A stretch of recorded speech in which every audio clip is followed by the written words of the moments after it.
Hello friends, ఈరోజు మనం C programming ట్యుటోరియల్లో భాగంగా ఒక కొత్త ప్రోగ్రామ్ రాయబోతున్నాం.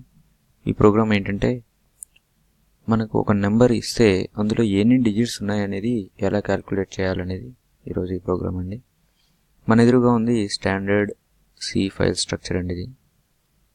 ఇందులో పైన ఉన్న 2 స్టేట్మెంట్స్ హెడర్ స్టేట్మెంట్స్, ఈ కింద ఇది మెయిన్ ఫంక్షన్. మనం రాసే కోడ్ అంతా మెయిన్ ఫంక్షన్లోనే రాయాలి. సరే, ఫస్ట్ మనం వేరియబుల్స్ని అసైన్ చేద్దాం.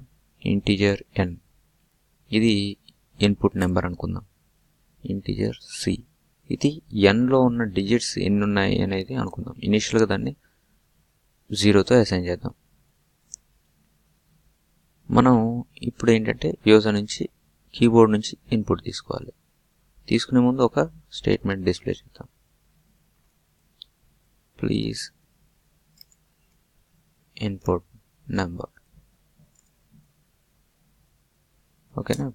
ఆ తర్వాత స్కాన్అప్ స్టేట్మెంట్ తోటి ఇన్పుట్ని తీసుకుందాం.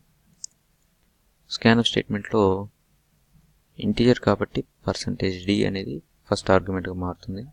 ఆ తర్వాత ఏ వేరియబుల్ని అయితే మనం అసైన్ చేద్దాం అనుకుంటున్నాం దాని ముందు యాంపర్సెండ్తో ఆ వేరియబుల్ని అక్కడ సెకండ్ ఆర్గ్యుమెంట్గా ఇస్తాం. సో ఇన్పుట్ తీసుకున్నాం. ఇప్పుడు లూప్ ఫంక్షన్ రాయాలి. ఇక్కడ నేను వైల్ లూప్ వాడుకుంటున్నాను. ఇందులో ఆర్గ్యుమెంట్గా వైల్ లూప్లో n is not equal to 0 అంటే n 0 అయ్యేంత వరకు లూప్ తిరుగుతూ ఉంటుంది అనమాట. లోపల కోడ్ వచ్చేసరికి n is equal to n/10 C++ అనమాట. అంటే ఏంటి, ఈ లూప్ తిరిగిన ప్రతిసారి n అనేదాన్ని 10తో డివైడ్ చేస్తున్నాం. డివైడ్ చేసి వచ్చిన దాన్ని మళ్ళీ nకి రీఅసైన్ చేస్తున్నాం. C వాల్యూని +1తో ఇంక్రిమెంట్ చేస్తున్నాం. సో ఇలా చేశాక మనకి లూప్ మొత్తం తిరిగేసరికి ఆఖరికి n అనే వాల్యూ 0 అయిపోతుంది. ఓకేనా? అప్పటికున్న C వాల్యూయే ఆ nలో ఉన్న డిజిట్స్ నెంబర్ అవుతుంది. ఓకేనా?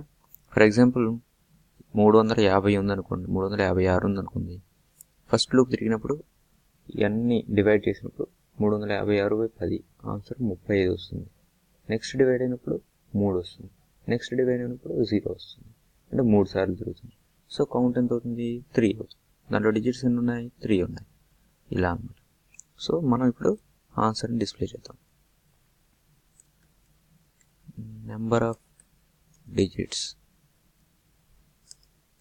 In given number